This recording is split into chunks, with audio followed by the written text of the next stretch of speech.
All right. Well, hi, everyone.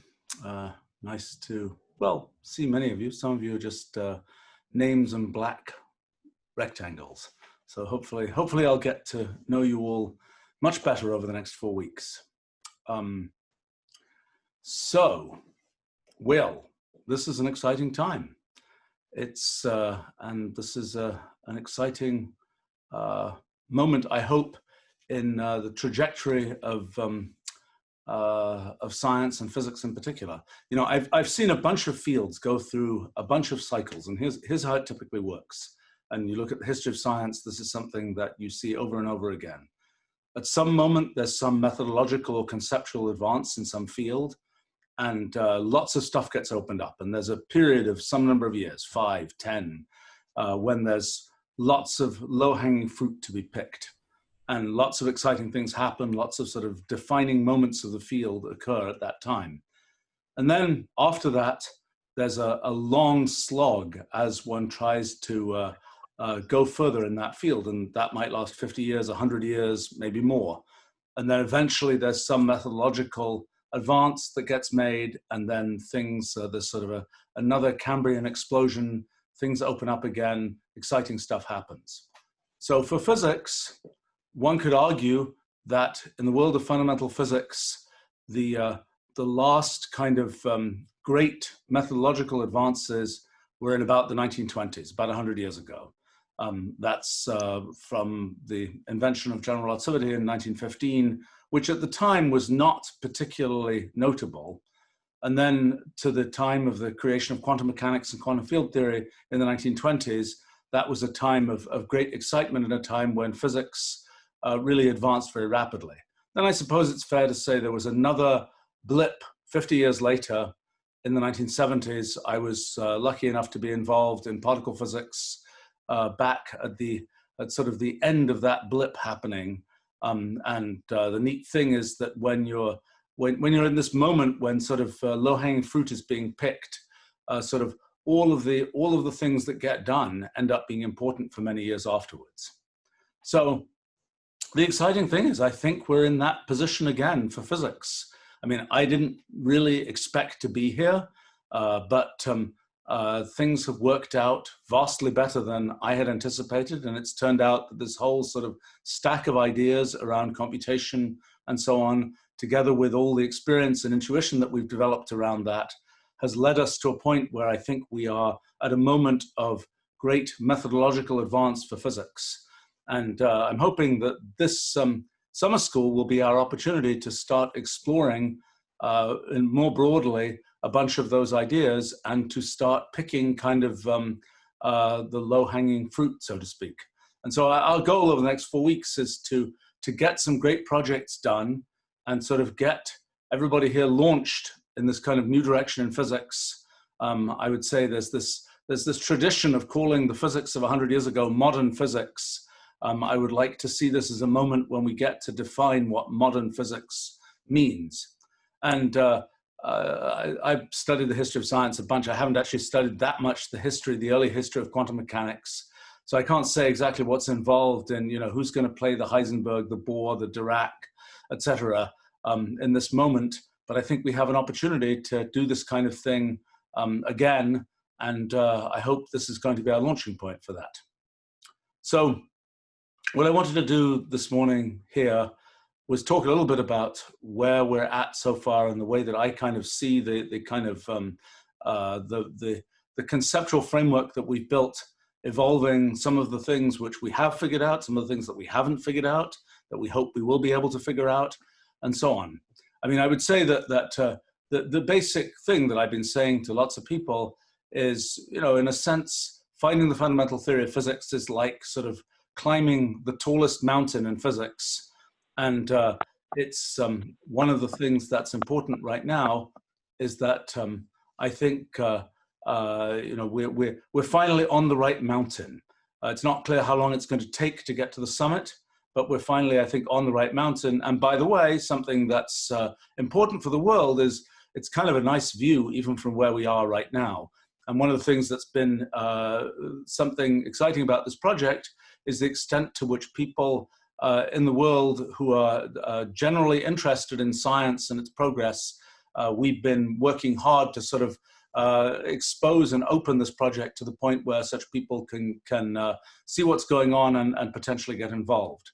And that's something that I think is, it's a very unusual, it's sort of a unique feature of this project, made possible by both the tools that we're able to use and the existence of things like live streaming and so on, and the fact that I suppose this project I view as being, in a sense, a project I never really thought would come together in the way that it has. And so it's sort of in some ways, a bonus project, and that makes it easier to think of sort of confidently sharing it with the world, because it's something where whatever happens is good, so to speak. Okay, well, as I say, I think we've got a great framework now for making forward progress on sort of finding fundamental theory of physics. It's one of the things that we really want to do is to leverage all the work that's been done in physics, in mathematics, in computation over the last 50 years, 100 years, and so on. And it's lots of work to connect to those things, because a lot's been figured out in those areas. I mean, a lot's been figured out, often very technically, in fundamental physics to date. And to really, in a sense, we have it easy, because if we were 100 years ago, there would have been a zillion kinds of phenomena that we would have to connect our theories of physics to.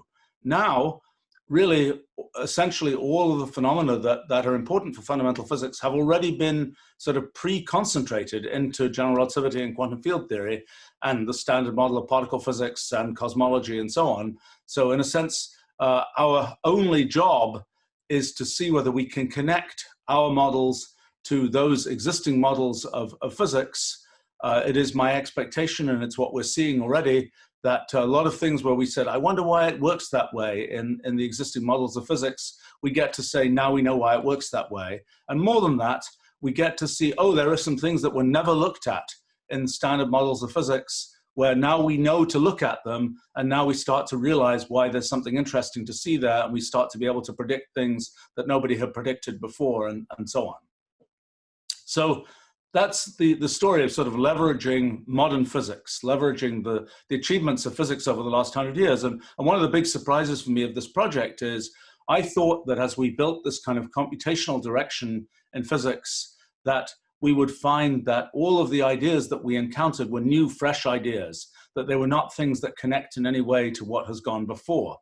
Actually, what we've discovered is something quite different, that we built this very abstract framework, and from the point of view of this abstract framework, we're seeing connections to lots of what seemed like abstract frameworks in physics and also in mathematics that have come before. So one of the things that I've realized just in the last few weeks, actually, is one of the things that's happened is we're building this, this kind of theoretical framework that in a sense is an ultimately minimalist, ultimately general, ultimately abstract framework. And that framework, it's a concrete framework. It talks about hypergraphs. You can simulate it. You can get intuition from computer experiments and so on. But yet, it's deeply abstract, minimal, and general. And one of the things that I'm realizing is that among its other roles, this kind of model is serving as a kind of Rosetta Stone for a lot of these kinds of abstract approaches that have been taken in the past.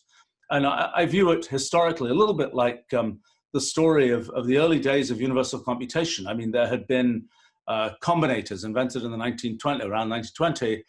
There had been lambda calculus. There were general recursive functions. These were all things that were concepts on their own that were abstract and interesting and so on. But then in 1936, along came Turing machines, which were more concrete, more explicit, and one later discovered were completely equivalent to all these other approaches to computation. I think we're seeing the same kind of thing with a lot of abstract approaches to physics, but also to questions in mathematics and to some extent to questions in theory of computation right now. And so that's something that I think is an unexpected, remarkable thing that's coming out from our efforts to find this underlying model for physics. Is we built kind of a very minimal, very general model that can serve as a sort of concrete gathering point for lots of these abstract methods that have been developed particularly over the last, I don't know, 30 or 40 years in physics and in mathematics. So I should say one of the things that is really striking in the physics we're doing is it needs a lot of future mathematics, let's say. It needs a lot of mathematics where we can see that mathematics has been going in that direction, but it hasn't quite got there yet.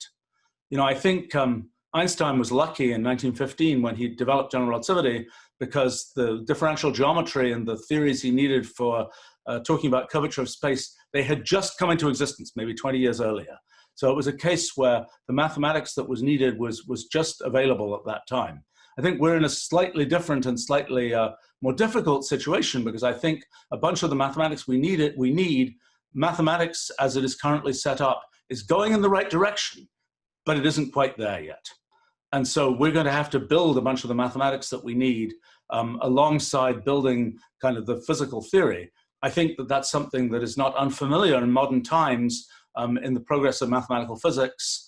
But I think what's really interesting here is that from these models that we're studying, there are all kinds of questions about, what does it mean to generalize, let's say, just differential geometry to fractional dimensional space? How does that really work? Well, it will be really good if we could just go to the mathematics literature and just find an answer to that question. We can't. But what we've got now is a very concrete setup where we can start to study questions like that. And I'm hoping that in addition to informing lots of things in physics, what we're doing will also inform developments in mathematics. And I'm really excited to see how that works. I think that in a sense, as is often the case in the progress of physics, what we do first is to hack through the mathematics. I mean, it's something like path integrals in quantum mechanics. We're still kind of, even 50 years later, physics is more than 50 years, it's, what is it, 70 years now. The physics is still kind of sort of hacking its way through the mathematics of that. It works, but if you really ask for the mathematical I dotting and T crossing, it isn't quite there yet. Same thing is true, actually, for something that we make direct use of, which is things like the derivation of the fluid equations from molecular dynamics. That's something that, Boltzmann started talking about in the 1860s, 1870s, and still the mathematics of that is not fully nailed down, but we're using those kinds of ideas in our derivations of continuum physics from discrete underlying structures and so on. And turns out it looks like it doesn't really matter what the full nailing down of that mathematics is, but I wouldn't count on that. And I think maybe what we're doing gives finally an impetus to nail down the mathematics, which amounts to the mathematics around the reasons for the validity of the second law of thermodynamics, among other things. So the other thing we get to leverage is modern computing. I think in a sense, this project has been made possible by both conceptual and practical aspects of computation. Conceptual in the sense that in the fact that I've been working for the last 40 years on trying to find the right way to represent computational ideas in an explicit language that us humans can understand. And that's kind of what's led me to the kind of full-scale computational language that we've been building all these years in Wolfram language. But that effort to kind of define a computational language which makes a bridge between sort of the computational universe and what we humans understand, that's kind of a critical piece of what one needs, I think, to understand how to make a fundamental theory of physics. And that's certainly what we're leveraging in attempting to make the models that we're making right now. So the first thing is kind of just the gradual greater understanding of how one can think about computational ideas, how we can humanize, in a sense, computational ideas to the point where we can understand what's possible in the computational universe. We can find the right kind of slice of the computational universe to start looking at and to explore. So that's been one important piece to this picture, is sort of the progressive levels of abstraction that we've understood in sort of representing the computational universe in a way that we humans can understand. Now, I have to say, one sort of embarrassing feature for me is that, in a sense, the models that we're using right now for fundamental physics are models that in some sense I should have been able to figure out 40 years ago. Because in Mathematica and Wolfram language, in the predecessor of these things, a system called SMP that I built around 1979, all of these were based on one key idea that I kind of got as an abstraction of ideas from mathematical logic from the early 1900s, which was the idea of representing the computational process as transformations on symbolic expressions. But in all those years in working on computational language, what I thought about doing was having those symbolic expressions represent real things that we care about.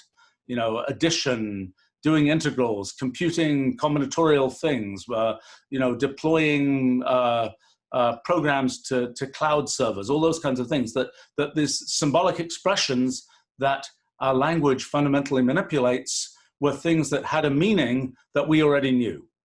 The sort of, what I realized in a sense in retrospect is that the models we're using for physics use the infrastructure of this idea of symbolic expressions and transformations of symbolic expressions, but none of their actual built-in meaning. It is a use of the kind of the infrastructure of symbolic expressions and their transformation, but not the layer of meaning that I had always put on top of these things for the purpose of connecting them to things that we want to do computationally. So in a sense, these models that we've developed are kind of the ultimate desiccated version of what I've been doing for 40 years, of transformations for symbolic expressions, except now the symbolic expressions are in bulk. There might be 10 to the 400 of them in our universe that represent our universe. And not only are they in bulk, in and of themselves, they mean nothing. They are just representing, let's say, the atoms of space. And there's no particular, you don't get to call one atom of space, you know, plus and another atom of space integrate or something. They don't mean anything on their own. They only in the aggregate mean something important, and the something important they mean is potentially the physics of our whole universe.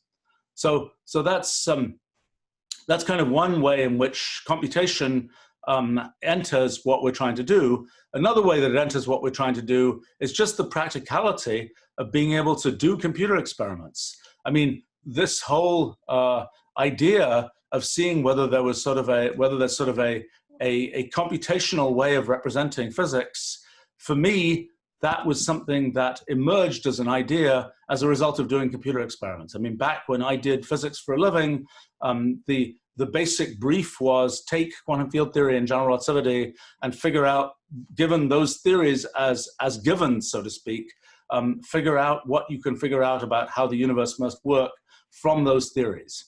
But what I realized in the years after that, in the early 1980s, from doing these experiments on actual computational systems, on very simple programs like cellular automata, what I realized was that even though, to my great surprise, even though the program might be really simple, the behavior might be very complicated, and that kind of inspired the notion, that planted the seed of the idea that perhaps there might be underneath all of the sort of richness and complexity that we see in physics, there might be something which amounts to a simple computational rule. And that's kind of what slowly got me started on the direction that's led to the models that we have today.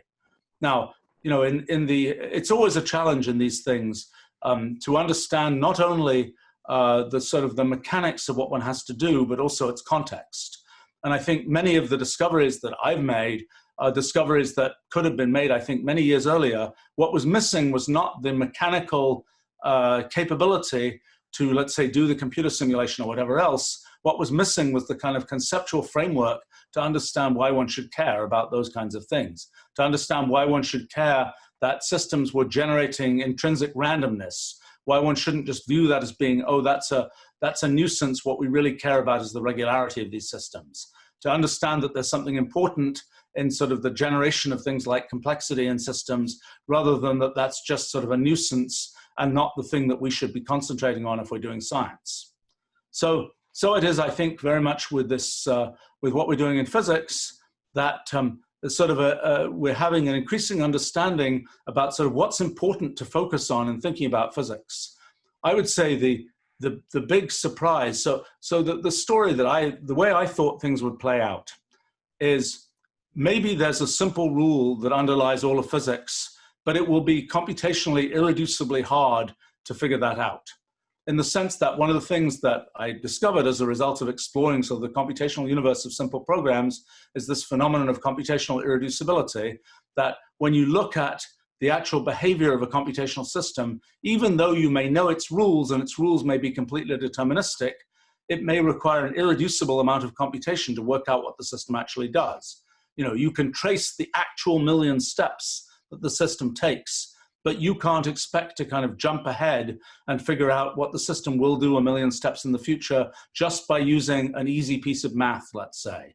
I mean, in a sense, the people in the last 300 years who've worked on kind of the mathematical approach to science that kind of got born 300 years ago now with the efforts of Galileo and Newton and people like that, that approach to science, the thing that's always really cool there is that we can say, yes, we describe the universe in these mathematical terms, and just by being clever in the mathematics, we can figure out lots of stuff about how the universe works without having to explicitly simulate anything in the universe.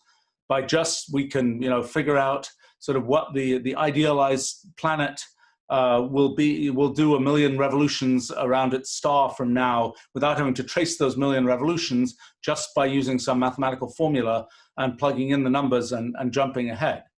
Well, so computational irreducibility says, in general, you can't do that. And one of the discoveries of exploring the computational universe is that computational irreducibility isn't just an obscure footnote type issue, it's an issue that's right in your face all the time, all over the place. I would say that for people who aren't familiar with this kind of logical structure, the idea of computational irreducibility is really a consequence of this more general thing that I call the principle of computational equivalence. And that has to do with the question of when you look at different computational systems, when you compare their computational capabilities, how do they compare? And the surprising thing that I figured out in the 1980s and early 1990s was that if you look across all these different kinds of systems that you can imagine constructing or finding, that you can think of them, any system that operates according to rules, you can think of as a computational system, and all of these systems that we can imagine constructing explicitly, we can ask, what level of computation are they capable of, or do they typically do? And the big surprise was that even when the rules are very, very simple, the level of computational sophistication seems to be exactly the same.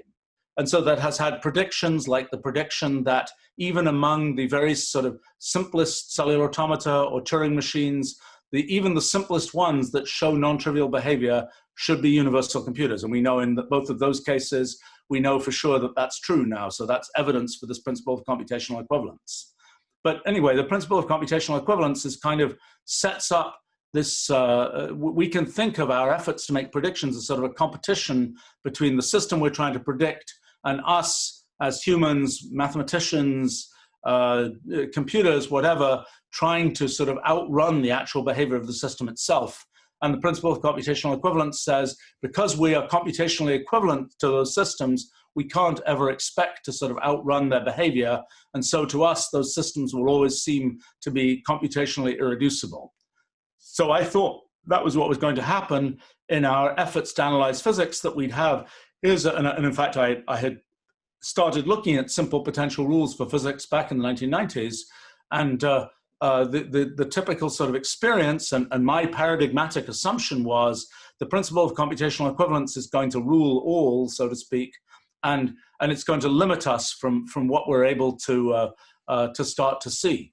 And so what that would mean is that, yes, we might be able to follow, you know, a billion steps of the evolution of some particular very simple underlying rule, but those billion steps might correspond to, I don't know, 10 to the minus 100 seconds in the evolution of the universe, and we wouldn't be able to tell whether our particular rule that we could run for that large number of steps to us, but very small amount of time in the physical universe, would correspond to the actual physics that we see and we know about from the last 100 years of physics about the universe as a whole. So that was what I kind of thought was going to happen.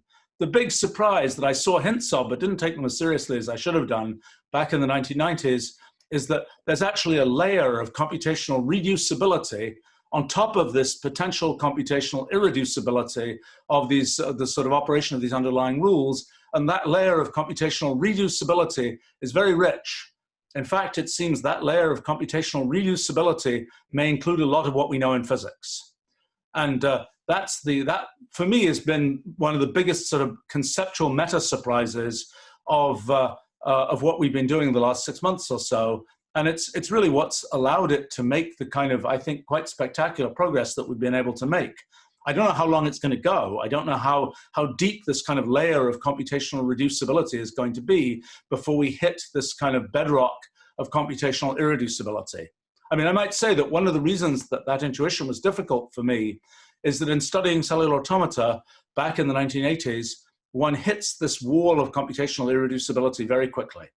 So I was fortunate enough to know and get interested in the project. A bunch of top mathematicians back in the 1980s, and they were very frustrated with cellular automata because they had all these sophisticated mathematical tools, and they started sort of picking away at cellular automata, and the pickaxes broke, so to speak. Despite considerable effort, they really weren't able to say much at all about things like cellular automata. They kind of hit this wall of computational irreducibility almost immediately. And I thought the same thing was going to happen in studying fundamental physics. It hasn't. Now, after the fact, as is so often the case, I could say it's kind of obvious it wouldn't happen that way. Why is it obvious? Well, if the whole world was computationally irreducible, we humans would have a very hard time predicting what was going to happen, saying anything, making any kinds of plans about what we do or anything, because what we would be running into is all the components of the universe operating in this computationally irreducible way, and none of the physics, none of the science that has been possible to do in the last few hundred years, none of that would have been possible, because a lot of that is living in the world of computational reducibility. So in a sense, it should have been obvious, but it wasn't, at least to me. But what we found, the sort of exciting thing that we found is that, yes, there is this layer of computational reducibility that sits on top of these underlying models that we have. And here's the amazing thing, that layer of computational reducibility maps into essentially the big discoveries of physics from the last 100 years. Things like relativity, quantum mechanics, and so on. These are, in a sense, generic features of these models that don't require digging into the kind of computational irreducible bedrock. They're things that can be seen just by operating at this sort of computational reducibility layer above that. And that's the, and as I say, I don't know how far it's going to go. And hopefully in these few weeks, we'll learn a little bit more about just how far it can and cannot go. I should say that there is, again, looking back, it's sort of obvious, so to speak, and I already knew some of this. There is a great example from the past of sort of this layer of reducibility sitting on top of irreducibility, and that's the whole story of the second law of thermodynamics and the emergence of continuum behavior from discrete molecular dynamics. I mean, it's people knew in the 1800s, they knew partial differential equations that govern things like fluid flow, the Navier-Stokes equations, and so on. But as it became clear that fluids were actually made of discrete molecules, the question arose, so how do these continuum fluid equations arise from discrete molecular dynamics? And there was some confusion about this, and there remains some confusion about this. But fundamentally, the answer is that although the details of those underlying molecular dynamics may have what in modern terms we would call lots of computational irreducibility, the kind of the emergent continuum behavior of the system shows computational reducibility. Now, of course, with something like the Navier-Stokes equations for fluid flow and fluid turbulence and so on, those equations have only a certain amount of computational reducibility. They're plenty hard to actually solve, and that's a sign of some computational irreducibility that starts to poke its head up in looking at the Navier-Stokes equations. And presumably we'll soon find the same kind of thing as we look at physics. We'll see things where nominally, well, general relativity is a good example, where nominally, well, the equations are comparatively simple, but when you start actually solving them, all kinds of elaborate things happen, which represent, I think, in some cases, the computational irreducibility sort of poking its head out. So there's a question in as we look at fundamental physics of how deep is this layer of computational reducibility? How much can we figure out there? I will be amazed if things like the electron-muon mass ratio are generic and live in this layer of computational reducibility. It is my expectation that things that specific will be things that require sort of digging into the computational irreducible layer. Probably the 3 for the number of dimensions of space will require that too, although I'm not sure about that. I have sort of a faint hope that local gauge invariance and the local gauge groups, SU3 cross SU2 cross U1 of the standard model of particle physics and so on, that those things might live in the computationally reducible layer. It might be possible to say that, for example, that things must always be a subgroup of E8 or something like this in terms of local gauge invariance, that there might be statements of that kind, or there might be statements about perhaps, I don't know whether supersymmetry is going to turn out to be real, but there might be statements about that can be made generically that don't require, where you have to say it's irreducible, there's computational irreducibility, and the specifics of how the gauge group gets spontaneously broken and the exact details of the Higgs potential, all this kind of thing. But there might be something generic that can be said. I don't know yet. There's this, I think this is one of the exciting things to explore is what is generic? What can we talk about without digging into that irreducible layer, and what can we not?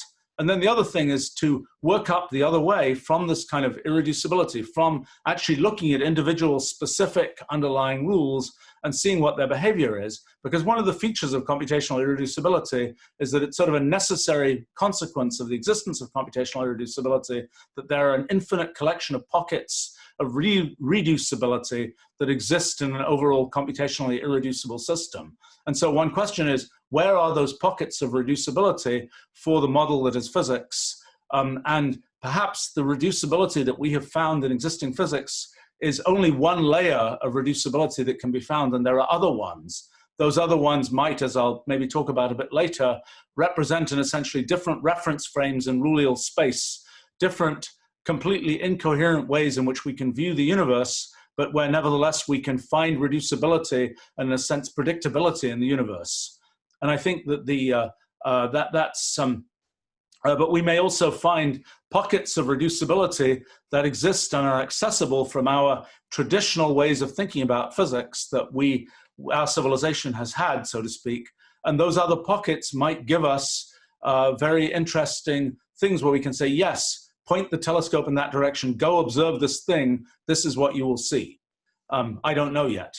That's sort of an exciting possibility. I mean, I would say that, we'll talk about this more later, but this whole question about, let's just talk a little bit about kind of the arc of new theories, new approaches in science, and how that tends to work. I mean, one of the things, if you look back at the history of physics, the history of other kinds of areas, one of the things that you see is when a new conceptual framework comes into existence, the major first step is, can you explain what was already known? That's the first thing to do. If you can't explain what was already known, the thing you've got is not a step up, so to speak. And so we are very much, I think, now at the stage of, can we explain what's already known? Can we make, in a sense, the theoretical predictions? Yes, there will be fermions and bosons. Yes, there will be these particular features of cosmology or whatever else. Can we make those theoretical predictions? It's going really, really well doing those things. But that's kind of, in a sense, the stage we're at. If you look, sometimes it's sort of interesting to look at the history of these things. You can go back to Copernicus, for example, 500 years ago, and you can say, Copernicus had a better theory for how the solar system works, but the Ptolemaic system did just fine at predicting the positions of planets. And in fact, as a matter of sort of the technology of what was done, we're still effectively using epicycles today inside the practical ephemerides that we use in like Wolfram language or something to predict the motion of planets. But the conceptual framework that Copernicus provided was a much better conceptual framework that allowed many more things to be built on top of it. But in a sense, the early steps there were, can you explain what was already known before you start going and building new things on a particular conceptual framework? And that's sort of the stage we're at. Now, it's worth sort of an interesting analogy with the situation with if we look at this sort of the arc of people trying to understand fundamental physics, it's actually, you would think that trying to understand the fundamental physics, the fundamental structure of our universe, would have been a big time activity throughout the history of science. It really hasn't been. It's really a minority interest thing. It's something where people say, oh, and yes, that would be very interesting if we could do it, but it seems really hard. And you know, the trajectory has started with sort of, you know, any self-respecting philosopher in ancient Greece having some theory of the world.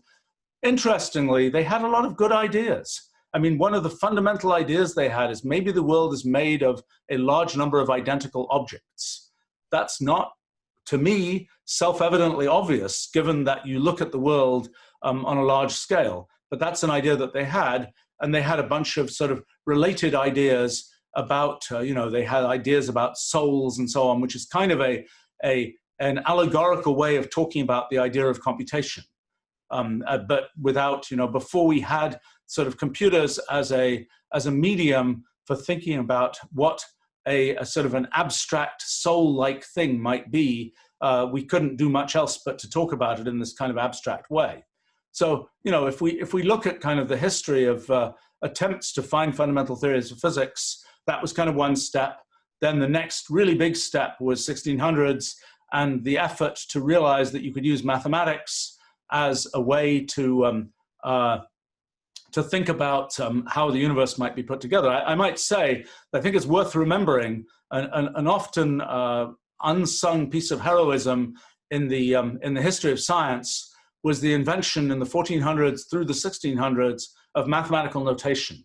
Before that time, mathematics was hard to do in a streamlined way because one was using just sort of words in languages to represent mathematics. One didn't have sort of a good language to represent a good notation, symbolism, and so on to represent mathematics. People hadn't invented plus signs and exponents and all those kinds of things before that time.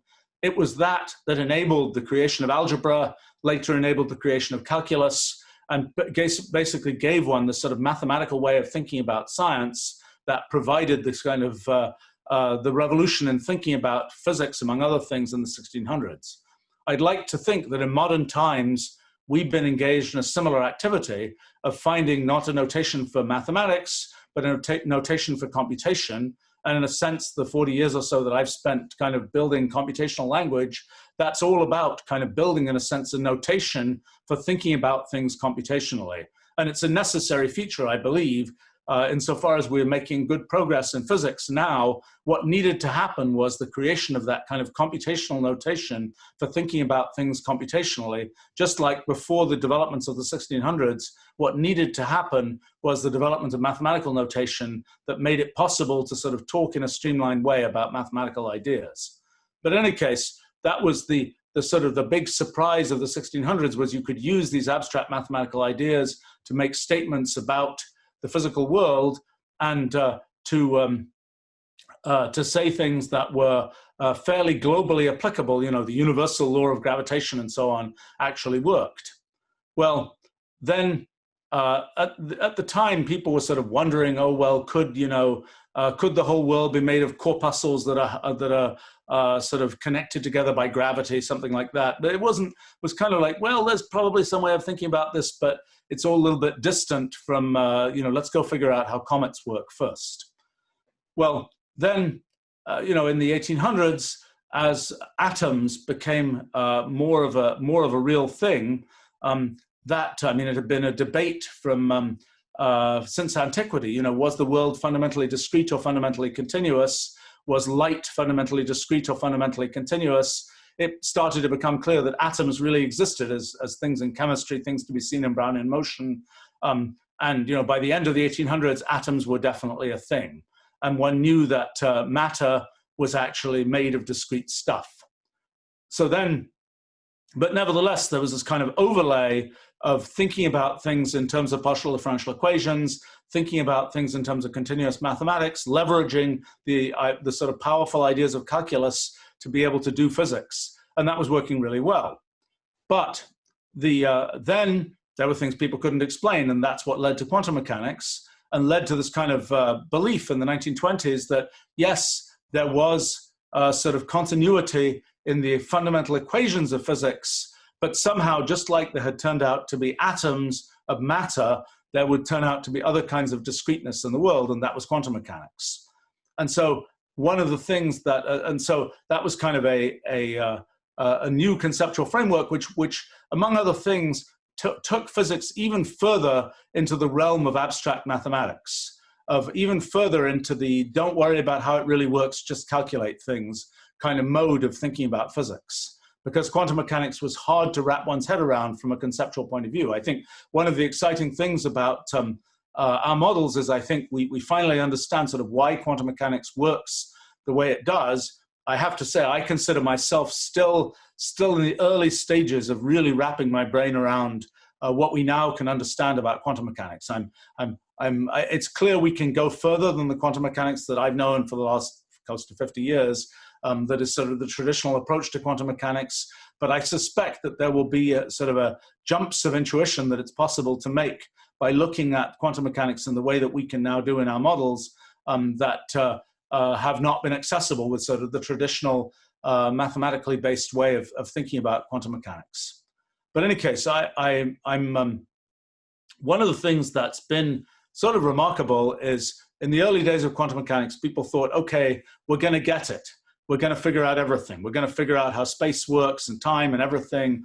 And in fact, in the very early days of quantum mechanics, people thought space was going to be quantized just like all the other things they were finding were quantized. They didn't manage to make that work, didn't manage to make it consistent with special relativity in particular. And so that idea was kind of abandoned, and sort of the issues that had led to it, that were the infinities in quantum field theory, were kind of resolved using renormalization in the 1940s. And this whole sort of idea of space might be discrete just disappeared. Well, meanwhile, there was sort of the separate branch of thinking about computation and Turing machines and things like that. And I have to say, right up until the 1980s, possibly even beyond, people, when I would talk about computation as a paradigm for talking about physics, physicists would mostly say, oh, no, but that's not really about physics, because we know that physics is a continuous thing governed by differential equations. That computation thing is just a representation of the things us humans build as computers. It's not something to do with the way the physical world works. In fact, Alan Turing himself seemed to believe that towards the end of his life in the early 1950s. He started working on things in physics and biology, and he was like, now we're going to use partial differential equations. He didn't imagine that Turing machines might actually be the underlying stuff relevant for physics as well as for thinking about computation. So that sort of notion that might be relevant didn't really emerge. I think perhaps some work of mine was part of what pushed that idea that computation was a relevant way to think about physics, even though physics had traditionally been worked on in terms of differential equations. I mean, I think in much more recent times, the whole quantum information movement has further emphasized sort of the bringing together ideas from computation and ideas from physics. But one of the things that has happened, I mean, in a sense, in our efforts to define a fundamental theory for physics, it's kind of strange how barren the landscape has been in terms of other efforts to do this. Back in the 1930s, there were ideas about how this might work, a kind of unified field theory that was sort of a thing that was much talked about. The Kaluza-Klein theory, all kinds of other things that were sort of leveraging something like general relativity with some kind of nod to quantum mechanics to bring us some sort of unified theory of the world. Well, then later on, when it became clear in the 1970s that quantum field theory, it had not been clear. In the 1960s, it was a big muddle whether quantum field theory was actually a good description of microscopic phenomena or not, or whether maybe generic S-matrix theory of just looking at sort of consistency conditions on quantum amplitudes was the right thing to do, rather than trying to actually compute things using Feynman diagrams and so on from quantum field theory. But it became clear by the time when asymptotic freedom was discovered in 1973 in QCD that yes, quantum field theory really could be used to actually compute things. It wasn't just a question of finding these consistency conditions and things. One could actually compute things, at least up to a point in quantum field theory that got really hard really fast to do that. But then it was sort of an idea, well, there are these gauge groups, we've discovered there's this, this sort of unification of weak interactions with electromagnetism and so on. Showed up the understanding that spontaneously broken gauge theories were renormalizable, which gave them kind of a seal of approval for quantum field theory, happened. And by the end of the 1970s, there was kind of as my former friend, I would say, Murray Gell-Mann always used to say, there's an air of grand unification. There's this idea that maybe all of the features of physics would be able to be unified in some sort of grand gauge theory. That idea kind of evaporated when proton decay was not observed, because that was sort of one of the consequences of at least the simplest of those kinds of models. And then, so that sort of big approach around 1980 of we're almost there, we've almost got a fundamental theory of physics, it's going to be some, SO10 gauge theory, et cetera, and it's going to explain everything in the world, that kind of didn't quite make it. And then the annoying feature was the fact that gravity, general relativity, just didn't fit into this framework. When you tried to analyze gravity using the ideas of quantum field theory, you ended up with a very poorly behaved quantum field theory that couldn't really be corralled into this framework of renormalization and so on that was being used for existing quantum field theory. And so then starting in the 1980s, the big push in fundamental physics was various theories of quantum gravity and how you could get sort of an understanding of gravity in this quantum framework, and things like, Hawking radiation and black holes and so on have been discovered as a theoretical construct. And it was sort of became clear that was, black holes were a bit more like particles than one might have imagined, and one could talk about their quantum mechanics and so on. And that was sort of a large development, and that led to a bunch of sort of mathematical constructions. Well, led to the rebirth of string theory, which had previously been invented for another purpose in theory of strong interactions. It led to all sorts of things, the spin networks ideas, things in loop quantum gravity related ideas, all kinds of abstract ideas about how the universe might be set up, things in conformal field theory and so on, things that have built pretty tall towers of kind of mathematical physics. But there was a little bit of a hope in the 1990s that string theory would somehow converge on a sort of fundamental theory of everything. M theory was the big hope there. Didn't work out. String theory is a good example, actually, at that time of a fundamental theory that you should be suspicious about, because in a sense, a criterion for theories is this: how much do you get out versus how much do you put in, and if you put your simple things in, and then maybe it's hard work, but you can compute what happens that comes out, and you can compare that with what you know to be true. How does that fare? I would say one of the great things about the models we're working with now is that's going just great. For string theory, it ran into trouble. It was like, well, the world has to be 10-dimensional, but we can get around that by doing this and by building this fairly elaborate structure. Now, I suppose sometimes in the history of physics, these fairly elaborate, seemingly kludgy structures, I'm thinking, for example, the Higgs mechanism, these seemingly kludgy structures end up being real. They end up being real things. But an awful lot of the time, they end up just being nonsense, actually. I think that in string theory, a lot of great mathematics and mathematical physics has been developed around string theory that doesn't really depend on the details of how we're actually going to get to sort of a fundamental theory of physics, but those sort of suspicious things that happened, and really it just didn't pan out, that string theory would lead directly in sort of a straight line to a fundamental theory of physics. And so by now, in our efforts to make this fundamental theory of physics, it's a barren landscape. If you ask what are the existing big pushes in physics, things like understanding the ADS-CFT correspondence in sort of the merger between general relativity and quantum field theory. That's something that was originally discovered in the 1990s, still being explored very actively today.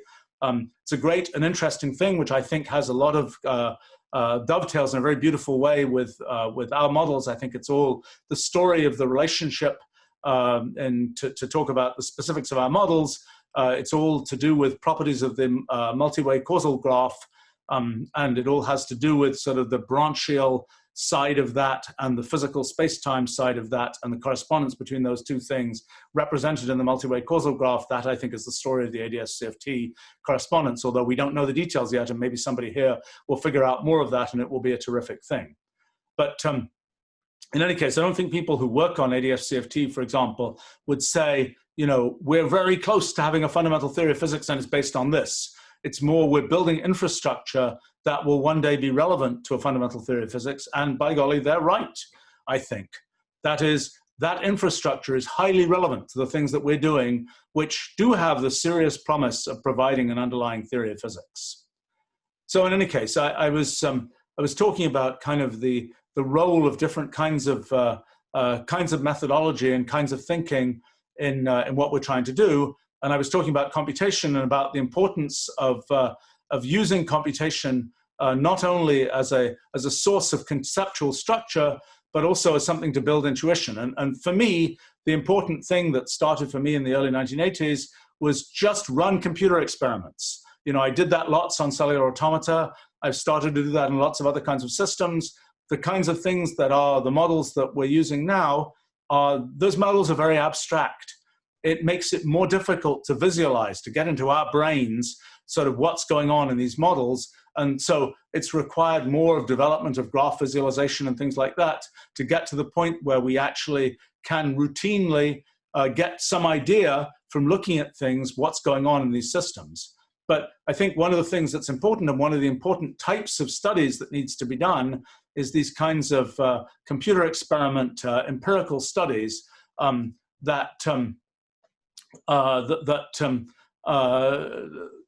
to sort of build intuition, discover phenomena that can then be analyzed. So, you know, for me, it's been critical to sort of build this intuition about how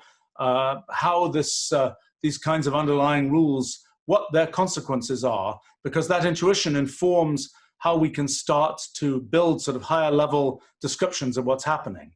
Now, it's turned out, as I mentioned, that there's this kind of layer of computational reducibility, and some of the investigation of that can be done without specific reference to particular computer experiments and so on. I mean, you can figure out things about the derivation of the Navier-Stokes equations, for example, without knowing the specifics of, let's say I did a derivation based on underlying cellular automata back in the mid-1980s, without knowing the details of those underlying cellular automata. But it's really, really useful to do those experiments because actually there's all kinds of things that you don't expect. I mean, one of my mantras about doing computer experiments is the computational animals are always smarter than you are. And what I mean by that is you might have some theory that, oh, there can't possibly be a way that a system like this can behave in such and such a way. And then you actually, enumerate 1 million cases and 6 of them behave in some way that is completely unexpected and completely violates the thing you thought was a theorem. I mean, proving theorems and nailing all the things down is really hard. Sometimes, and it's really hard for us humans when we do it by computer. It's really hard for us humans to understand what the computer did. But to me, you have some conceptual idea. You have to get this context for what it is even worth looking at in computer experiments. Then you do the experiments, you do them carefully, you find out that yes, there are these things which work the way you expected, but often you find, by golly, there are these things over here that work in a completely unexpected way, where something sort of slipped through the cracks of how you were thinking about things, and you discover something different. And some of that slipping through the cracks has been absolutely critical for understanding how physics could emerge from these underlying simple models. And so in terms of things that we'll do at the summer school, I think one important direction is sort of this methodology of doing computer experiments, being able to learn how to do a good, clean computer experiment, have as little extra fluff in the experiment as possible, have it be as direct as possible, understand how to sort of deduce useful things from these experiments, and then understand how to connect them to sort of larger conceptual points. Well, the you know, I do want to say some, all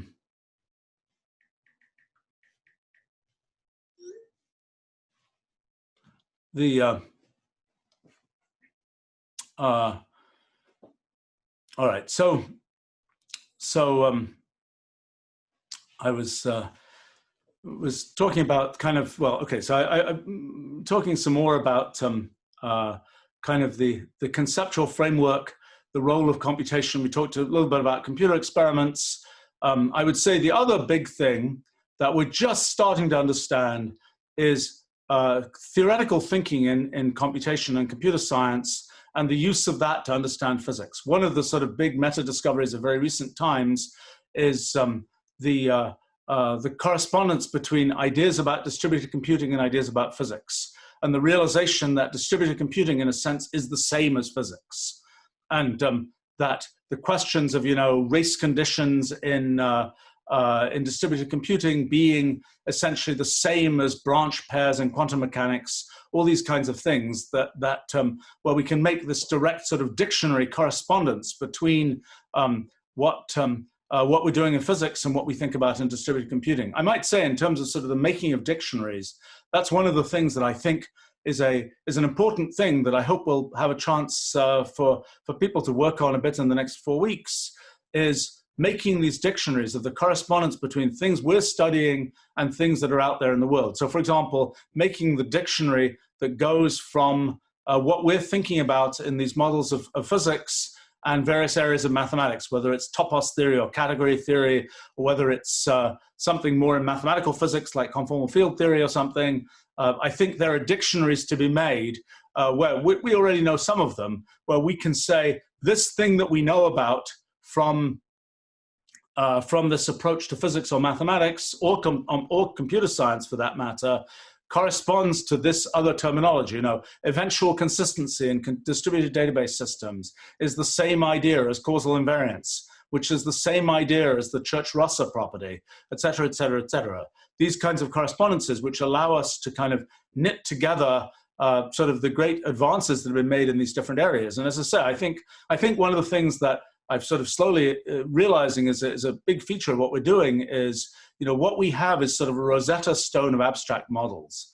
Now we can kind of wheel in all of these things that have been figured out in other abstract models and start to apply the things which have been figured out in those directions of thinking about abstract models into what we're doing.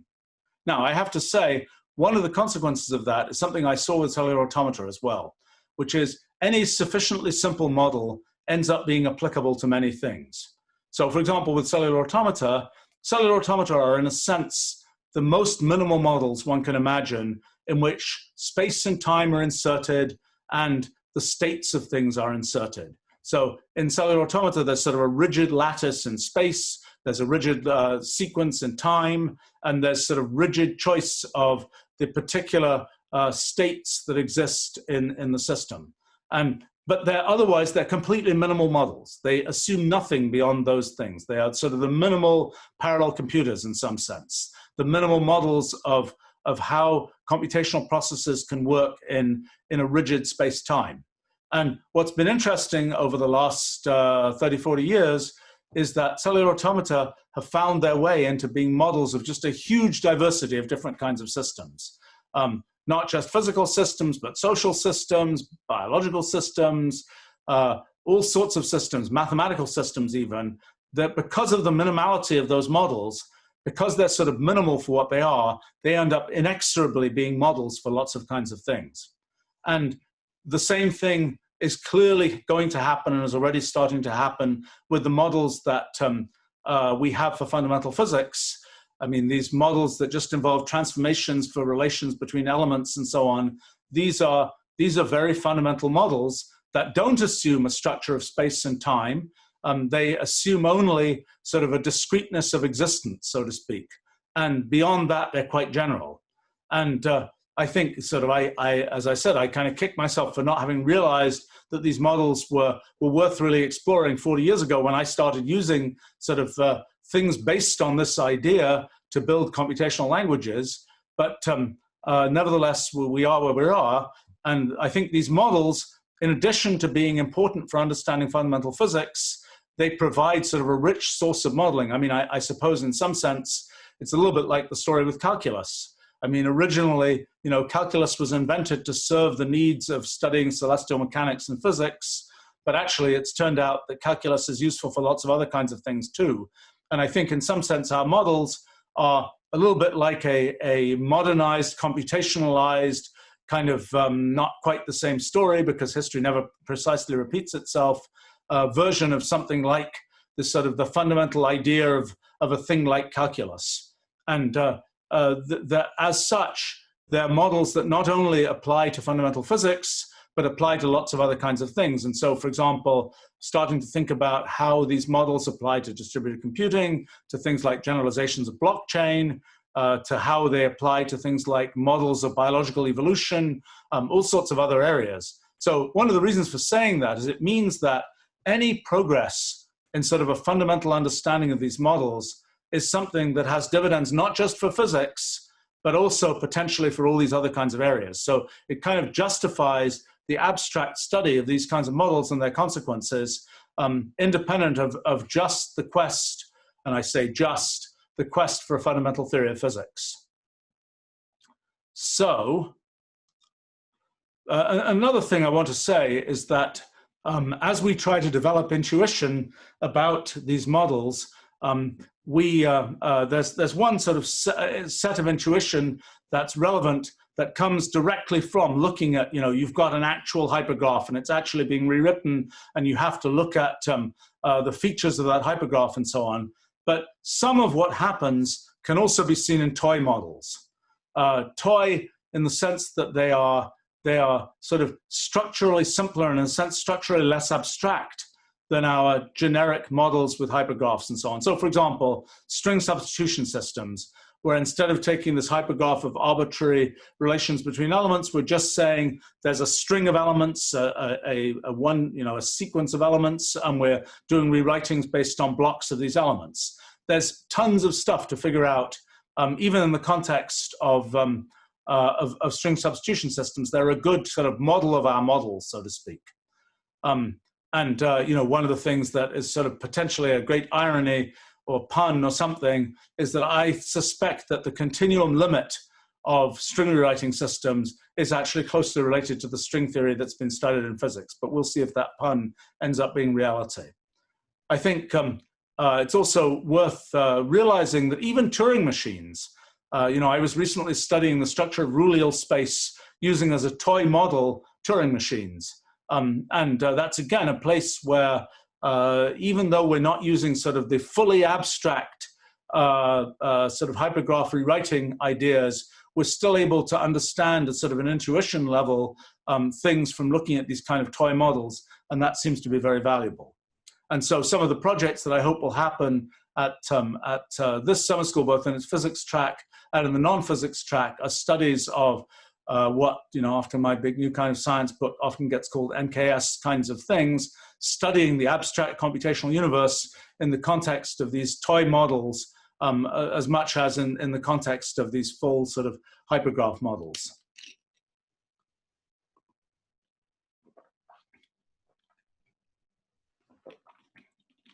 Well, I would say kind of at the other end of projects that I hope will get done are to take kind of the ideas from our models of physics and to say, okay, given these models, can we figure out actual observable things in the universe? Can we actually do the astrophysics, the cosmology, the quantum computing, whatever, to figure out what does this mean for the actual universe?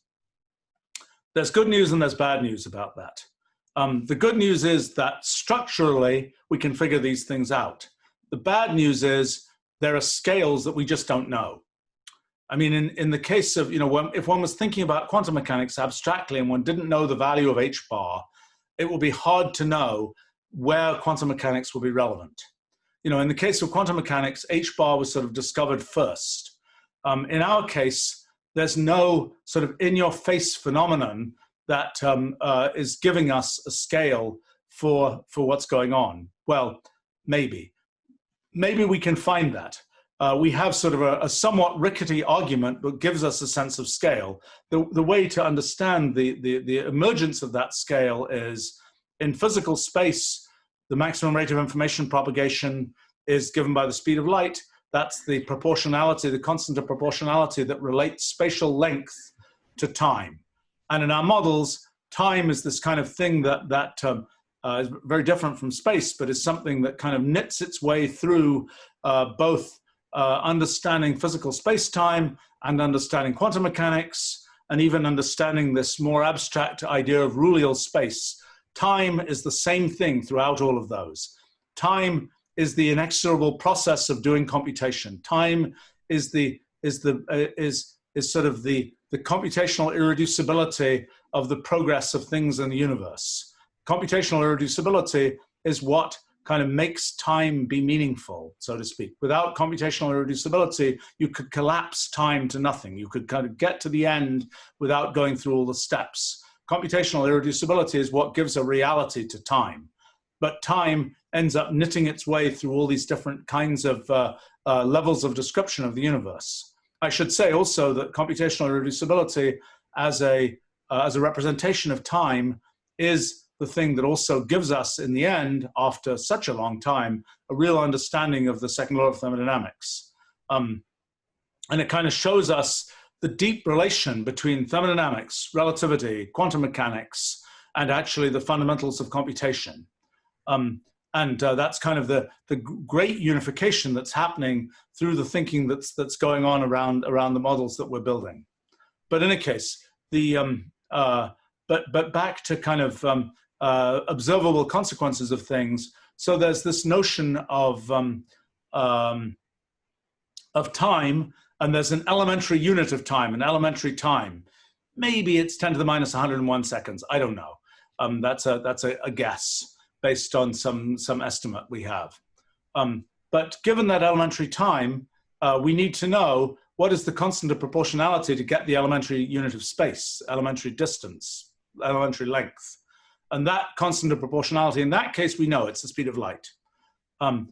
There's a corresponding maximum information rate not in physical space, but in this thing we call branchial space, the space of quantum states. That maximum entanglement speed, we call that zeta, is a thing, it's a constant of nature, like the speed of light, and it has a particular value, but we don't know what that value is yet. Maybe that value is 10 to the 5 solar masses per second. That's one rough estimate that we have of it. But we need to know that value in order to be able to predict certain things about the actual consequences of that maximum entanglement speed for physical phenomena. Once we know that maximum entanglement speed, we can say things about limits of quantum computing. We can say things about black hole collapse and limits on how that works, limited not by the speed of light, but by the maximum speed of entanglement. We can make all kinds of interesting statements, but we don't know the scale yet. You know, I think said a few times recently that Einstein was really lucky in general relativity because he had a scaleless prediction. Many predictions that he might have had to make would involve a scale. So for example, many predictions might have involved the value of the cosmological constant, which he didn't know. In fact, he thought, you know, one of the mistakes he made was to think, gosh, the universe doesn't expand, and so therefore I have to put in this cosmological constant as kind of a hack in the theory to explain the lack of expansion. Of course, later on, the expansion of the universe was observed. One of those cases was something that I've seen a bunch of times in my life, where the elegance of a theory outruns what one thinks of as the experimental kind of consequences. I mean, the same thing happened with Newton, for example. You know, in the Principia, you know, he tried to do a calculation of the motion of the moon, and he got the wrong answer. But he doesn't say, well, I got the wrong answer here, so the whole theory is wrong. Instead, well, it took another 100 years before people were able to work through the mathematics to get the right answer for that.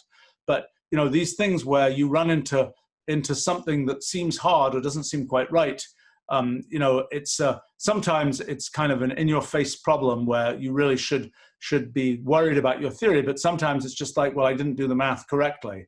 And in fact, in the case of general relativity, that's what originally happened for the first effect that was really an important one observed, the bending of light around the sun. But then what became clear was that was a scaleless prediction. that the light should be bent twice as much going around the sun as one might think from Newtonian gravity. And that factor of 2, just because of its gravitational electrical attraction, as well as gravitational magnetism in a sense, that factor of 2 was then observable. The original experiment was kind of a bit of a sham, I suspect. But nevertheless, the phenomenon was predictable without knowing a scale, without knowing something like the cosmological constant. So the question is, are there similar predictions from our theory? I suspect that there are. A good example of one may be to do with correlations in photons in orbit around black holes. And that's something that needs to be looked at from a more sort of practical physics point of view. Can we actually nail that down? That may be a prediction of the existence of an entanglement horizon that is a scaleless prediction. My guess is there are a few other scaleless predictions out there, and those would be super interesting to try to find. There are also scale-full predictions, which depend on this thing like, is the maximum entanglement speed 10 to the 5 solar masses per second, or whatever. There will be predictions. And so just working out in terms of zeta, just work out predictions that depend on zeta. What does that mean for quantum computing? What does that mean for decoherence speeds for quantum computing? My guess is that the value of zeta is far away from practically observable decoherence speeds, but I'm not sure. I mean, my current thinking, and Jonathan Gorard has been much involved in this, and we'll probably talk in more detail about it, but about quantum computing is, as we think about quantum computing, and this is getting more into technical detail, but the sort of the process, the promise of quantum computing has been that that there's kind of you're treeing out all these large number of possible paths in quantum mechanics that allows you to do computations which would normally involve sort of exponential amounts of time to be done sequentially by a classical computer. You can sort of automatically parallelize them in quantum mechanics. The thing that I've been suspicious about since the early 1980s, when I started thinking about quantum computing, is that the measurement process will end up being at least as much work as that parallelization process. And now that we have a concrete model of the measurement, so the microscopic steps of the measurement process, I think we're going to see that.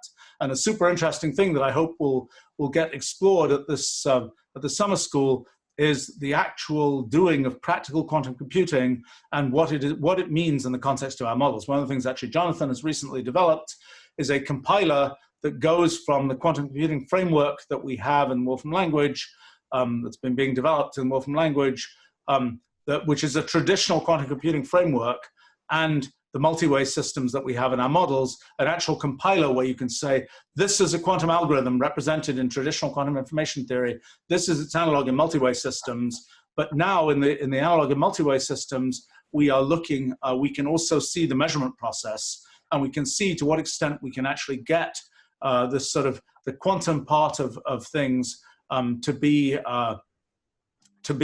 how that relates to sort of the measurement process. I have a speculation of the last few weeks that quantum computing gives you something magic no more effectively than the expansion of the universe could give you something magic in physical space. What I mean by that is, one is always taught energy is conserved. Well, actually, it's not really conserved in general relativity. It's a more complicated story. The expansion of the universe gives you a net Hubble flow, and you could imagine doing something where you attach a spring between the central black holes of two galaxies that are in the Hubble flow, and you could imagine you're basically putting potential energy into that spring by essentially taking the energy from the Big Bang and using a little bit of it to expand the spring. And in that sense, you can sort of make not quite a perpetual motion machine, but you can kind of mine energy from nothing. You can mine energy out of the universe by doing that. And so that's obviously something that's very far from being able to be done in practice, so far as we know. But you could, in branchial space, you may be able to do a similar kind of thing. Branchial space probably expands like physical space does.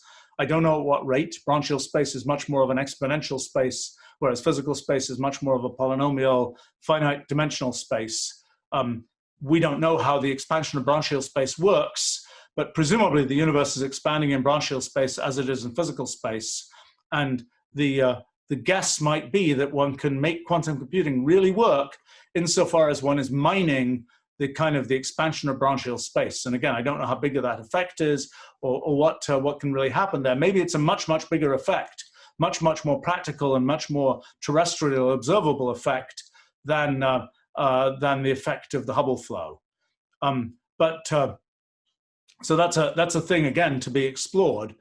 I think there are other sort of pseudo meta predictions of these theories. For example, one of them is when we start thinking about how particles emerge in these theories, one of the things that seems to be the case is an electron is actually really big. If an electron is some kind of topological obstruction in this hypergraph, it's a really big topological obstruction, at least if we're right about the underlying scales for rho and for zeta and things like that. So if it's really big, that suggests that there actually exist particles that are much smaller and of much lower mass than the electron, perhaps 10 to the 20 times smaller in mass than the electron. And that's not something people really have much reason to investigate. And so another thing that's a question sort of astrophysics, cosmology, is, okay, let's imagine you did have such a particle and it participated in the very early universe. Potentially it participated in the stage of the universe at which the universe might not even have been three-dimensional. What consequences does that have? How would that particle show up in today's universe? Could it be dark matter? Questions like that. And that's really an astrophysics and particle physics story that can be investigated, where now what's happened is that our model has provided sort of a reason to start thinking about particles like that didn't exist before. So that's in a sense a meta prediction that doesn't really say, oh, there's going to be a particle of such and such a mass, but it gives one the idea that it might be worth exploring that. Well, let's see. I mean, at a practical level, one of the things that I'd like to see happen is sort of, as I say, we are at a moment of lots of low-hanging fruit to be picked. We're at a moment where we have sort of a methodology, an approach, a context, framework. There's a lot of things to do, and there's a lot of things that won't even be that difficult to do. One of the things I've kept on saying to Jonathan and Max Piskanoff in working on this project is, it doesn't ever happen this way. It's never this easy. I mean, in all the times I've worked on different areas of science and made various kinds of advances, it's never been the case that so much has been so easy to get as it has been in this project. Now, doesn't mean it'll continue to be that easy. Maybe we've picked all the easy stuff. I don't think so. But it's sort of a remarkable thing because of everything that's happened in physics and so on, and because of the structure that's been built there, insofar as we have found this kind of low-level machine code for describing what happens underneath that structure, it's remarkable how easy it is to sort of pick off things from the existing structure and now understand more foundationally how they work. So I'm very hopeful that there's a lot of things to be figured out there. One of the things I hope is going to happen from this summer school is people are going to figure those kinds of things out. They're going to really dig deep into these connections to different kinds of areas, into the kinds of new predictions that can be made with these models, and go write papers about them. Go sort of seed the academic literature with things that can be done on the basis of these models. I think that physics, in a sense, is in a stage where it is absolutely ripe for sort of a place where all of the talent of physics can be applied in a fruitful way. We've got a great place to do that. I really want to use this summer school as a showcase of how that can really happen, and how much. So I'm hoping for some classic papers to get written as a result of work that's done at the summer school, and we're going to do our best to help make that happen. It's kind of we have sort of some mechanisms for presenting these things. I think that the general approach is, it's whoever figures out whatever they figure out, it's up to you to write the paper about it, so to speak. We have this concept of bulletins. I've so far produced 2 of these that are kind of progress bulletins about our project. The bulletins were supposed to be these little minimal things that were maybe 5 pages long. The current bulletins are like 50 or 70 pages long each because, well, fortunately or unfortunately, the topics that I started exploring, I just discovered a lot more than I expected to discover. It was a lot easier going than I expected, and so there was more to say. But in any case, I think what sort of the plan is, it's like, go figure out a bunch of stuff. Go write your own papers about these things. You know, I'll probably write some bulletins that try and pull together sort of the threads of what's been figured out, pointing to the specifics of what people have done. I think that's you know, Jonathan has been writing a bunch of more academic papers. That's been a very successful thing. I think this project needs to be explained at multiple levels. I think that's another opportunity and need in terms of people here is there needs to be sort of an interpretation of what we're doing, both for people in different fields. Like nobody's written yet I mentioned the sort of dictionary to let's say string theory, the dictionary to conformal field theory, the dictionary to even general relativity. We have a little bit more of that. But writing those dictionaries, that's another very useful thing to do. That, in a sense, is a very fruitful form of research that is really the exposition of our models in the context of a framework that already exists and where there's already a community of people that understands that particular framework. And that's another thing I think will be very valuable to do. It's something which the individual expertise of a bunch of people who are here, I hope will be helpful in making those connections to these different areas. Well, I sort of thought that I would talk a bit about how to think about our model as it is today. But I'm not sure how much of that I'm going to get a chance to do right now. Maybe I'll continue that in our slot later this afternoon, or whatever time it is, in a few hours from now.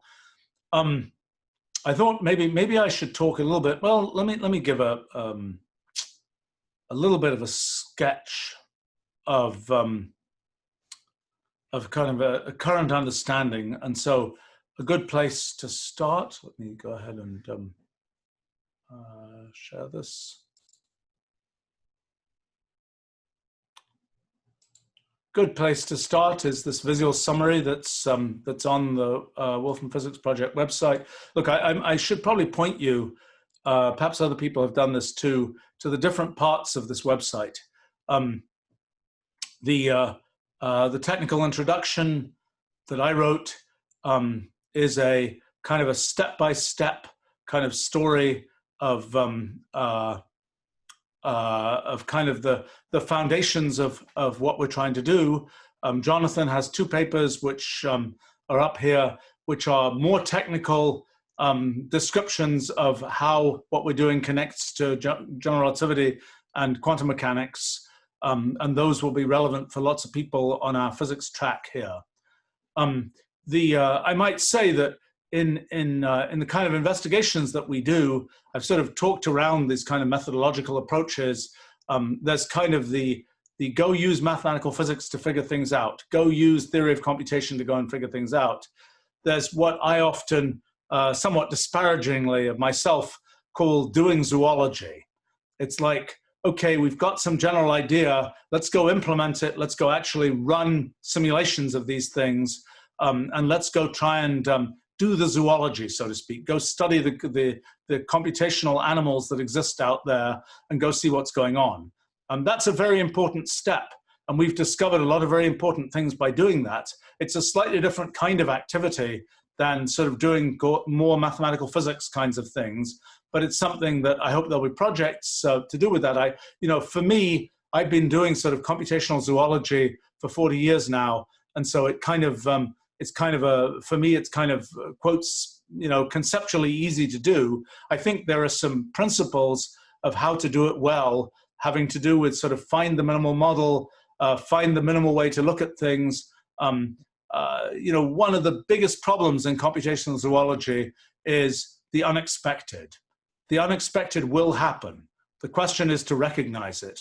and not to say, well, I'm just going to measure some aggregate quantity, and I'm going to see whether in my space of this aggregate quantity that I'm looking at, anything strange happens. That aggregate quantity may have just smashed its way through whatever unexpected thing it was that there was to discover in this kind of computational universe, this kind of computational zoology area. So, kind of doing the zoology, so to speak, is a step that I think is important. It's also something where to do the zoology, you actually have to understand what you're talking about, because you actually have to write code that implements. If you have some idea for how causal connectivity works in the universe and how event horizons might work in the universe, okay, actually write code to implement that. Actually go find those event horizons in models, and then you discover, oh, well, actually, there's a bit of a problem. It could take an arbitrarily long time to find that event horizon. There's actually undecidability involved in this process, et cetera, et cetera, et cetera. It's something where by trying to do those actual computer experiments, you're forcing yourself to have a certain level of explicitness and a certain level of understanding of what's going on. It's kind of, when you do mathematics, there's this idea of sort of the discipline of actually doing a proof, of trying to dot the I's, cross the T's to figure things out. Actually doing a computer experiment involves the same kind of, let's just explicitly get it right. Actually, it works a lot better than doing mathematical proof. The computer is a much more efficient sort of receiver of one's understanding than sort of the peer review of mathematical proofs might be. And it's a much more exacting way of making sure that you understand your understanding, so to speak. So pointing to things here, software tools, I think probably people have talked about this. There's a kind of tutorial introduction to the Wolfram language tools for actually doing that kind of computational zoology, and for exploring, doing computer experiments. Learn those tools, because at some moment, even if you think you're doing things at a mathematical physics level, you'll wonder, I wonder how this works. Well, if you know those tools, it's something that you can just on a whim go explore. And that's really worth being able to do, because often what you discover is not what you thought you would discover. Again, it takes some amount of confidence in using the tools and so on to be able to know, yes, I got it right. The tools are actually showing me something that I didn't expect, rather than, oh, whoops, I didn't expect it. There must be something wrong with the way I'm using these tools. I mean, that's one of the great things about computer experiments. It's not like doing some biology experiment with a real mouse or something. There isn't the mouse wasn't feeling well that day, so it did something weird. It won't be reproducible and so on. Computer experiments, it's like you do the experiment, you do it again, it's always going to give the same answer. It's really just, it's much more a question of, can the experimentalist really understand, create the right experiment and have the right understanding of what they see. But in any case, these software tools will, I hope, be something that people learn well here, and will enable them to really explore, will enable you all to really explore things in these areas. Now, I might say, if you kind of wonder, what did we figure out so far? These working material archives, we have kind of everything. We have all the notebooks that we've used for all the live streams we've done and so on. They're all here. So if you kind of wonder, what did we figure out about such and such a thing? You can go back to these notebooks and look at what was actually figured out raw. We're going to have, hopefully they're coming up in the next week or so, better kind of summaries using actually the modern video processing tools in version 12.1 of Wolfram language. We're going to have better ways of presenting the live streams and the recorded working logs that we have from even before the project launched. And again, you can find things there if you wonder, why did they get this thing wrong? Why were they so stupid about this particular thing? There's probably an answer to that question to be found there. And then you can say, gosh, I've figured out the right way to do it. So that's great. Point to a couple of other things. We wrote recently this glossary that perhaps is useful if things come up where you don't know what they are. I might point also in the technical introduction. At the very end, there is a section called graph types in the appendix that may be useful when people are talking about spatial graph, causal graph, multi-way states graph, all this kind of thing. This is perhaps a useful kind of glossary of all these different types of graphs that are going to come up all over the place. Well, let me come back now to sort of the overall architecture of the project. This visual summary is an attempt to sort of summarize that. So we're going from this underlying rule. This is just a particular example of that. I would say that the way we state this rule, we state this rule as a set of sort of symbolic transformations between relations between elements. There are probably other ways to state these rules. It could very well be the case that there is a continuum description of everything, of which this is kind of a skeleton, a little bit like something like, I don't know, homotopy, cohomology, one of these kinds of constructions in mathematics where there is a continuous space living underneath, but there is something you describe in a discrete way. That could be an interpretation of our models. In fact, I strongly suspect that it is. And that's something which, if we could find it, would potentially unlock the application of lots of other areas of mathematics to the understanding of our models. So, but in any case, in the way that we're stating it, it's a transformation rule for these symbolic expressions, and you can think of it as transformations for hypergraphs and so on. So that's kind of the most underlying thing in the model. Then when we apply that rule many times, we get these big spatial hypergraphs, these big hypergraphs where the elements we interpret as kind of atoms of space, and we have these connections between elements that define the structure of space. Well, so now the big question is, how do we describe that big spatial hypergraph? We've got this big spatial hypergraph. We can get it by applying these rules over and over again, get this big thing. What on earth is it? How do we have a description of it? Well, we can measure certain properties of it. We can measure its effective dimension. We can measure its effective curvature. We can start talking about the structure of GG6 in it, and so on. But what really is it? You know, is there a model space that we can use for understanding it? In mathematics, when we look at the sort of continuum model of space, we're used to using manifolds as a way to model what the structure of space is. What is a manifold? A manifold is something which locally looks like Euclidean space in some number of dimensions. Well, in these spatial hypergraphs, we don't necessarily have an integer number of dimensions. Some spatial hypergraphs that we generate do indeed look like manifolds that are locally Euclidean, but others are much wilder than that. What is the mathematical way of understanding a wilder kind of thing that is the limit of our spatial hypergraph? Maybe it's a space of 2.7 dimensions. We can maybe say that it has some effective dimension, but what is the appropriate model space to use to understand it?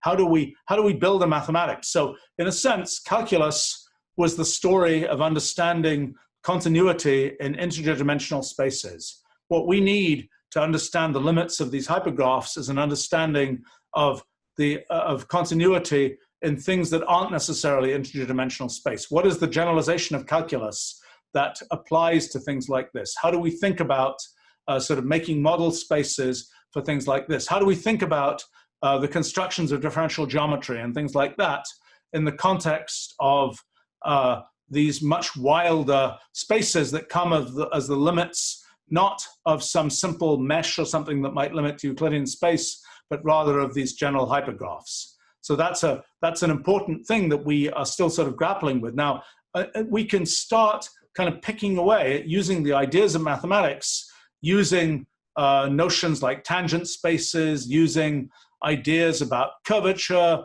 using other kinds of things that come from traditional mathematics, maybe using ideas about homotopy, things like this, some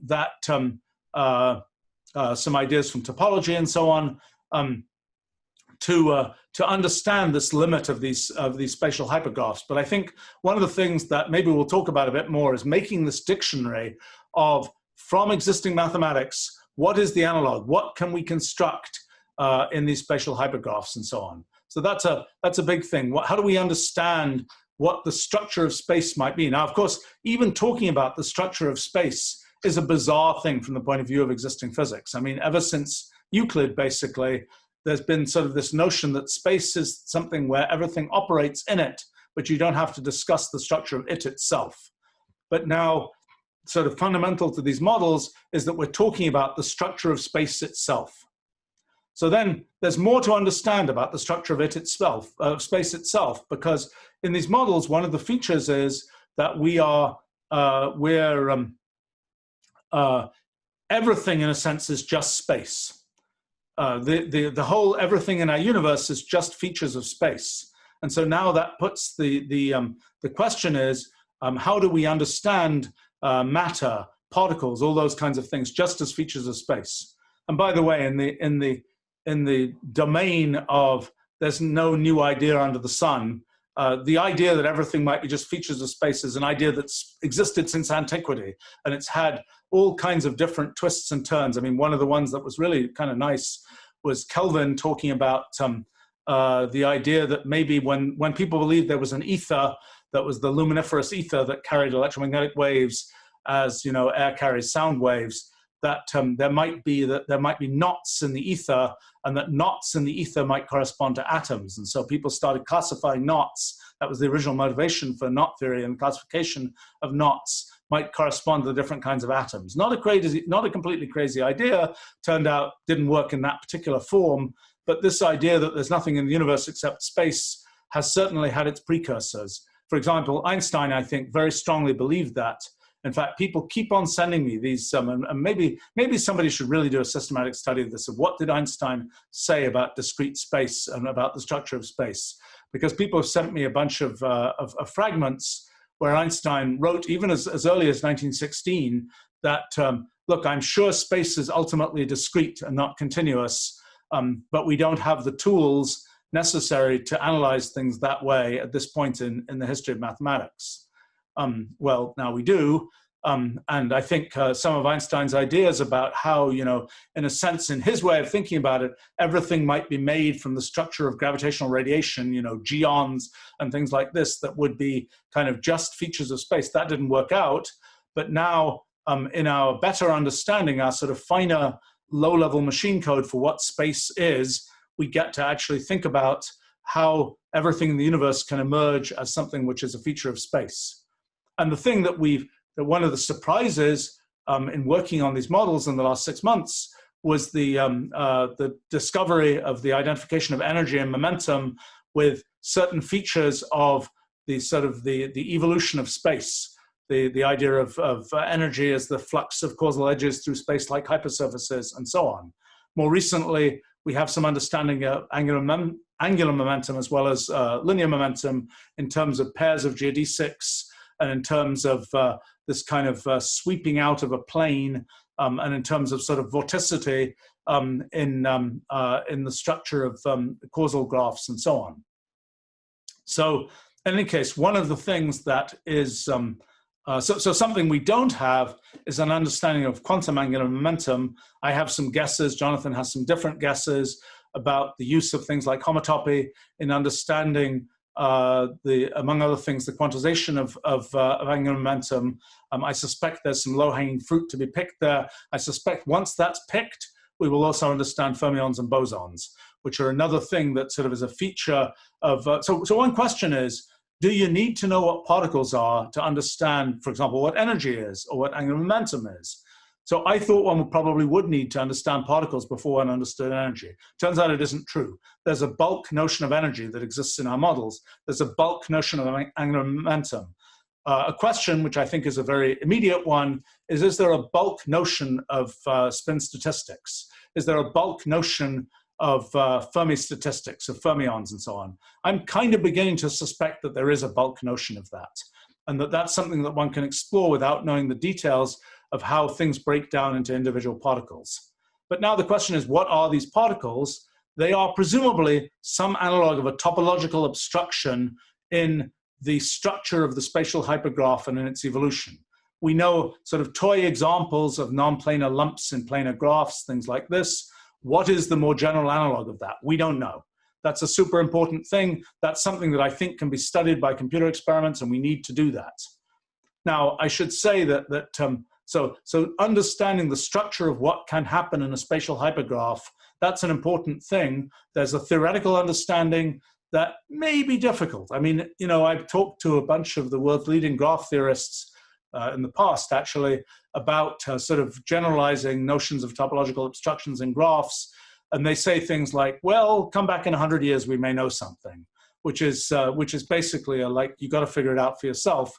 And so we need to figure out, perhaps using experiments, perhaps using theoretical ideas that may be sort of newly emerging, what can we say about sort of the particle structure in spatial hypergraphs?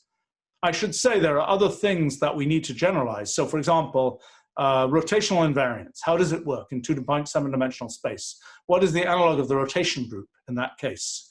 What's the way in which we can get, just as we think we can get a limit of the spatial hypergraph to a manifold, can we get a limit of its internal symmetries to a Lie group? Answer is probably yes. I have some definite ideas about how that might work in terms of sort of buckets of permutations and how the limits of these buckets of permutations might end up being a Lie group, essentially a sort of a group with a manifold kind of thing. It's actually amusing that as I looked at the history of attempts to find finite approximations to Lie groups, I found there's not a lot of literature on that, but one of the key papers was written by a certain Alan Turing, who concluded that there wasn't a good way to find a finite approximation to Lie groups. Now, with the ultimate irony, if kind of the things that emerge from his Turing machines are exactly the way that one can understand that. But so understanding Lie groups, you know, SOD for fractional dimensional D, that's an example of something that I think we have an opportunity to do from our models. That will be important mathematics, but it's also something that we need in analyzing what we're trying to do in terms of physics. Well, so from our spatial hypergraph, the story is we make a causal graph that represents the network of causal relationships between updating events in our spatial graph. And it's that causal graph in which we start talking about relativity, we start talking about reference frames, we start talking about those kinds of things. Kind of a realization of recent times is that if we think about things in terms of category theory, we can think about kind of the spatial hypergraph potentially as sort of a generalization of of ordinary categories, but done in a bulk way. Just like I was talking about for symbolic expressions, the way I've been thinking about symbolic expressions is they mean something. But what we see in this model is it's just a giant bucket of symbolic expressions that don't mean anything, or actually they mean everything because they represent the whole universe, but they are sort of locally just meaningless infrastructure. And so similarly with category theory, one's used to thinking about, you know, objects and categories as actually meaning something, having an interpretation that one can describe. Potentially sort of the bulk version of that is something closer to what we're talking about in the universe. So one categories potentially correspond to things like spatial hypergraph. Two categories actually correspond potentially to the causal graph and to the causal relationships between events. Now, this idea of a causal graph is a very general idea. It's in a sense what Einstein was going for in the construction of special relativity, but it's something which has arisen so many times. It's arisen in computation as it's some kind of execution history graph. Every event is the operation of a function. That function has certain input. That input needs to have been computed as the output from some previous function. That's the sort of flow of data in this computational system. And so that gives us an understanding. This causal graph is this way of representing the sort of flow of computation. And by the way, recent ideas about sort of generalizing blockchain have to do with thinking about sort of a causal graph. A blockchain is just sort of a one-dimensional sequence of things that happen in time. The causal graph is the general distributed version of that. And there's sort of a question of thinking about that and thinking about sort of uncertainty principles for money and things like that. We can talk about that another time.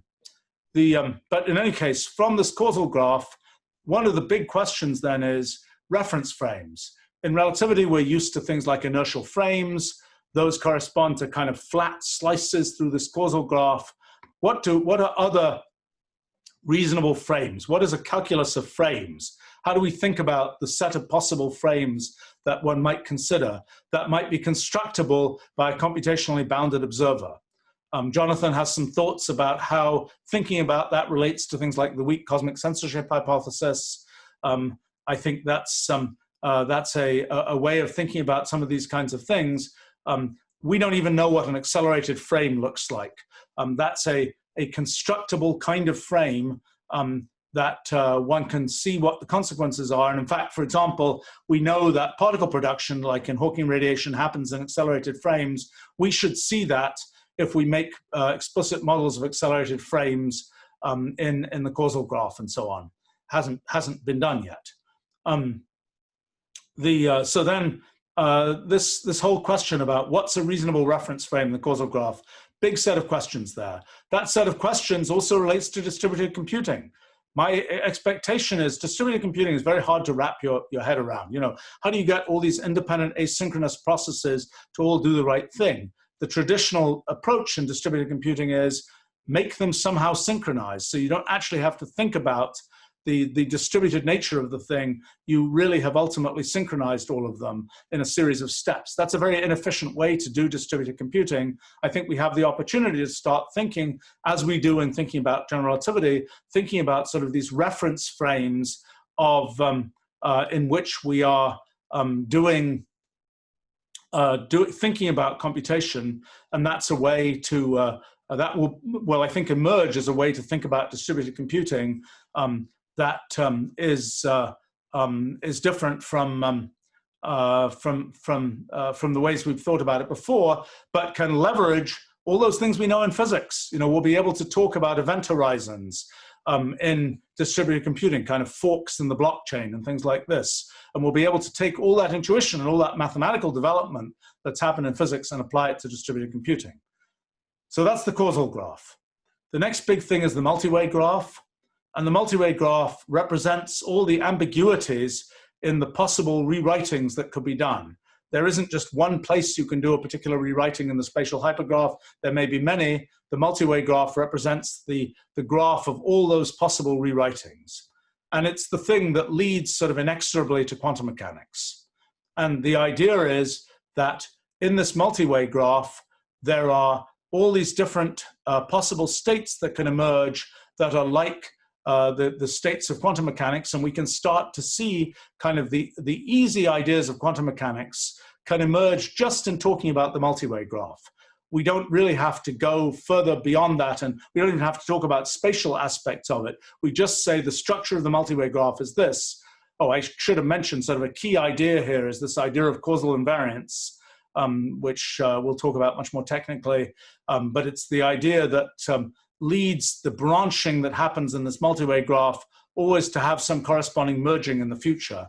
It's the thing that leads to the invariance of different, the fact that when you make different foliations of the causal graph, you always get the same physics. That's the analog of the statement of relativity, that you always get the same physics independent of the reference frame, independent of the inertial frame that you're in. But okay, so in quantum mechanics, we have this notion of the multi-way graph. Now, one of the conceptual advances, I think, is this idea of quantum observation frames, the analog for quantum mechanics of reference frames for space-time. And this notion that that we can think about a quantum observation frame and that's a way of thinking about measurement processes and other kinds of things. We can think about sort of a superposition of states. We can think about kind of freezing a state to correspond to freezing a state in the coordinate system that we're using to describe the world to correspond to having made a measurement of that state. We can think about sort of the trade-off, just like in general relativity, between coordinate singularities and actual singularities in space-time, those kinds of things. So one of the things that happens in this multi-way graph is that we can, if we look at the foliations of the multi-way graph, these sequences of reference frames, or the reference frame in a sequence of slices in time, we find that those slices correspond to these things we call branchial graphs, these graphs that represent the entanglements, the shared common ancestry between different states, the way that these states are entangled. So in the case of the ordinary causal graph, the foliations, the slices through the ordinary causal graph are instantaneous versions of the spatial hypergraph. In the case of the multi-way graph, the instantaneous slices are branchial graphs. They are graphs that represent the instantaneous entanglement of quantum states. And so one of the things that we've realized is that just as we can think of physical space as an extent of physical space as being something which emerges from the slicing of the causal graph, so similarly we can think of an extent of branchial space, of the space of quantum entanglements, as being something which emerges from the slicing of this multi-way graph. And branchial space is sort of as much a thing as physical space, but it's a space, and we can start talking about ideas about motion in branchial space, properties of branchial space, limiting structure of branchial space. To what extent is the limiting structure of branchial space? What is the right model for the limiting structure of branchial space? Is it like a projective Hilbert space? Perhaps is the multi-way causal graph like a twistor space? We don't know. These are things to figure out. Once we have those analogies, we can start figuring out all kinds of things about physics that emerges from that way of thinking about things. But first of all, we just have this idea of branchial space, and we can start thinking about things like motion in branchial space, event horizons in branchial space, all these kinds of things. So in physical space, one of the big things that we've been able to do is derive the Einstein equations as the continuum limit, the large-scale limit of the spatial hypergraph. Now, I should say, you know, I did a sort of an early derivation of those things in the 1990s. Making a ping here. What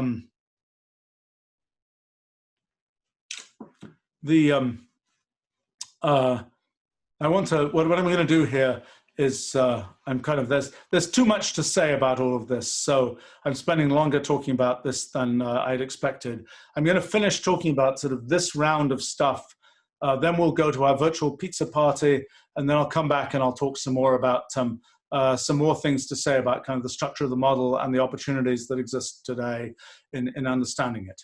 But I want to talk about some general relativity and the derivation of general relativity.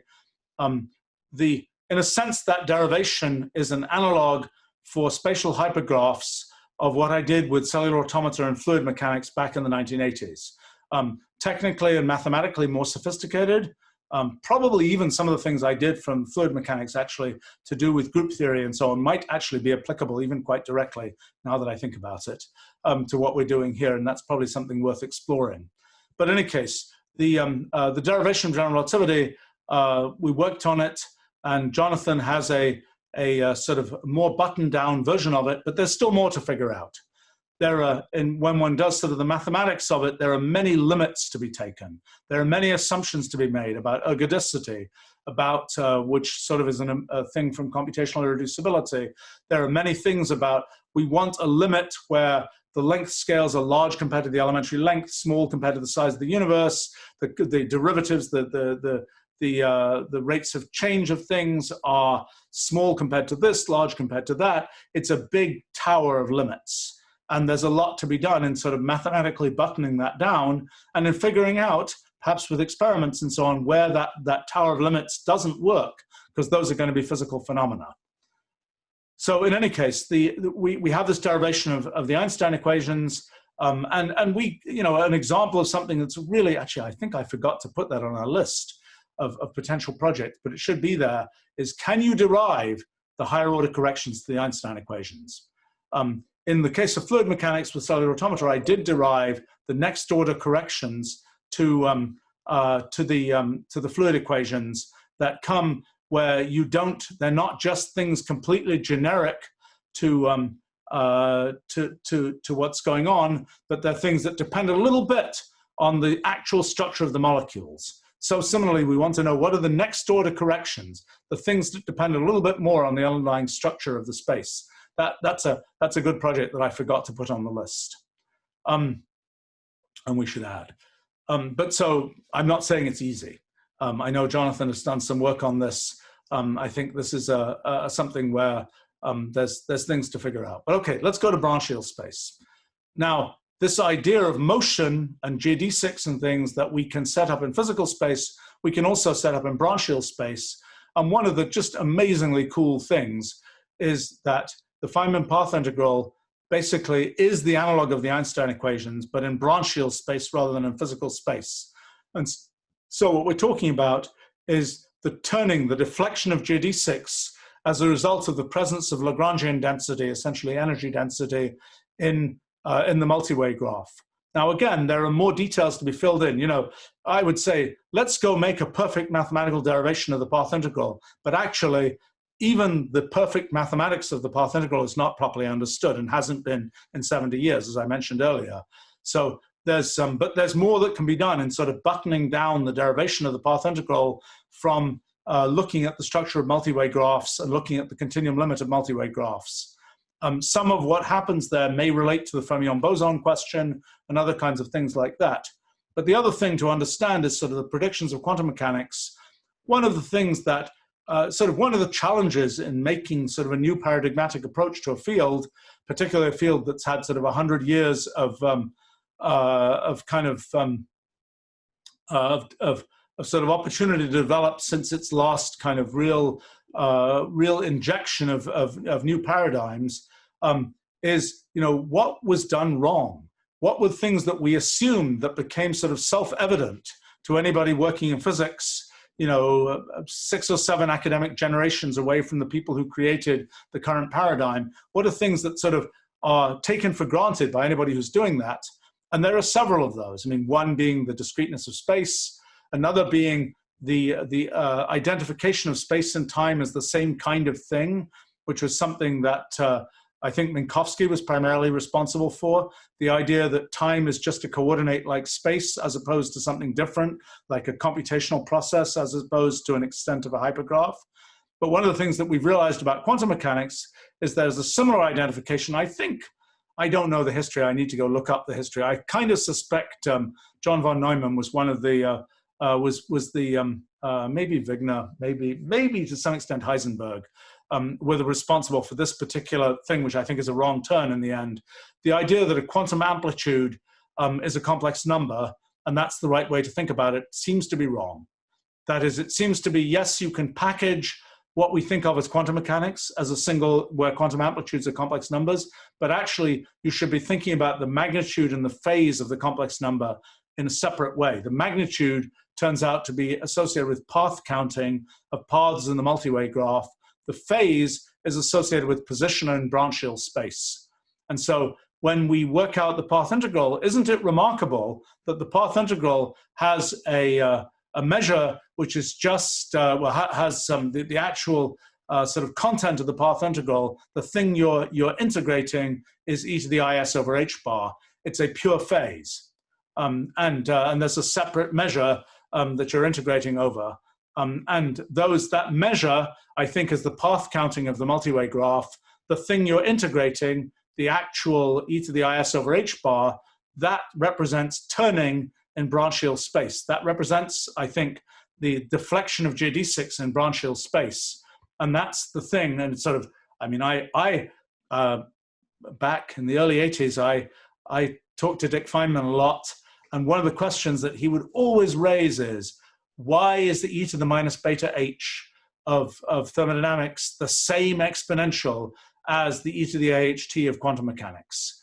Why is there that same kind of thing? Why is, and I don't think that was ultimately the right question, but that was a question that is like, why does quantum mechanics have just this complex phase that's related to energy? I think we know the answer now. And I think the answer was sort of confused by thinking about things in terms of complex numbers rather than thinking about sort of the phase as separate from the magnitude. But there's a lot to figure out here about sort of going through the standard derivations of quantum mechanics, going through how Bell's inequalities work, how quantum harmonic oscillators work, all these kinds of things in the context of this way of understanding sort of the low-level machine code of quantum mechanics. And I think what we've got, as I mentioned, the compilation from quantum computing, quantum information framework to multi-way systems. We think we have a way of doing that, but there are other quantum phenomena. I mean, think of any, a Harmer-Bohm effect, any one of these kinds of quantum effects, quantum Zeno's effect. Okay, we actually understand, we think we understand that. It's the analog of time dilation in branchial space. But there are all these different quantum effects, and it's important to try to understand each of those in the context of this multi-way graph. So we should wrap up here in a moment and go to our virtual pizza party. I just mention two more things here, and then I'm going to go on and talk some more about the structure of this model later. The thing I'll mention is that just as we're talking about sort of compiling quantum computing into multi-way systems, and that is a very productive way of actually understanding more about quantum computing, I think another very productive direction is taking, for example, our causal graph structure and using it to do numerical relativity. When we work out black hole mergers and things, there's a lot of complexity in the way that you try and discretize the Einstein equations to do that. The causal graph may provide a much better way to do that doesn't lead to sort of immediately unphysical kinds of things that come out because of the way you do the discretization. Similarly, discretizing the multi-way graph and the multi-way causal graph, I think, can lead to a discretization of quantum field theory that is more effective than lattice gauge theory and things like that. Lattice gauge theory has had to do this embarrassing thing of rotating in space-time to Euclidean space. That's something that I don't think will be necessary here, and this is potentially a way to, in practice, do more analysis of quantum field theory. All right, I think we should wrap up for now here and go to our virtual pizza party. I should say, just a piece of a little footnote to history that might amuse people, the technology we're going to use for our virtual pizza party is a system called high fidelity. And okay, here's the footnote to history. So I as I don't know whether it's a hobby or something else, but I advise tech companies on things. It's easier to advise somebody else's company sometimes than to advise oneself on one's own company. So it's kind of I think of it as a form of I don't know whether it's quite relaxation. It tends to be you mostly hear from companies when there's a giant panic going on. So it's not always as relaxing as it might be. But anyway, I have this sort of pseudo hobby of advising tech companies. And so one company that I've advised for a long time is a company called High Fidelity that was created by the person who did the Second Life virtual world, Philip Rosedale. And he, in High Fidelity, his objective was to make a peer-to-peer virtual world that would be inhabited by people with virtual reality headgear and things like this. And this was sort of leveraging the idea that virtual reality was going to be here now. Well, unfortunately, virtual reality isn't here now. Fortunately, Phil raised a lot of money for his company and has done a lot of very good R&D towards the goal of making this kind of true virtual world. Okay, well, 2 months ago now, I was thinking about this summer school, and I was thinking about how are we going to replicate in virtual environment some of the nice things that happen in the physical summer school. And one of the nice things is kind of just informal groups of people gathering, being able to sit in some space and study, and people wander up and talk to them and so on. How are we going to be able to replicate that kind of experience in the virtual world, so to speak? And I thought, gosh, I wonder if Phil's technology would let us do this. So I sent mail to Phil and said, I think there's really an opportunity here. Take this technology that you have and build a way to make virtual gatherings that people can use, in which it's not like Zoom, where it's kind of either a very organized breakout room or just a very much a sort of everybody is on together and is in the same conversation kind of environment. So anyway, it was one of those happy cases where a little bit of an input caused something big to happen, and Phil really pivoted his company to work on this spatial audio technology, which they had developed over the course of many years to provide this environment that is named after their company, High Fidelity, an environment for doing virtual gatherings in which one can have lots of people in a virtual space, and we get to move around as little dots in that virtual space, and we get to hear spatial audio that corresponds to the audio that we would hear in sort of a real environment. Now, there's complicated physics, there's complicated computation in doing the mixing of that audio, and I've been continually pushing Phil to improve the sound attenuation functions and things like this. There's still physics to figure out there. Hopefully what we'll experience here, we've been using this for some events, and a bunch of other people have been using it for different kinds of virtual events. But remember that this is still early stage technology, but I think it's a very good way to have something where one can break into multiple conversations, and we'll be using that throughout the summer school to provide that kind of experience. And anyway, let's go there in a minute, and we can all start to, I hope, interact there. And I will be back sort of on camera in Zoom in, what is it, about 2 and a bit hours. And I will continue talking about the structure of our models. I think I'll talk a bit about the actual proposed projects that I've suggested for the summer school. We might talk a little bit about the sociology of science and the experience of introducing sort of paradigmatically new things in science, and we'll take it from there. So I will see you guys in high fidelity in a minute, and then we'll be talking again a bit later. All right, well, welcome to the summer school. I'm hoping and expecting great things to happen here. Look forward to the next few weeks. Okay, bye from here.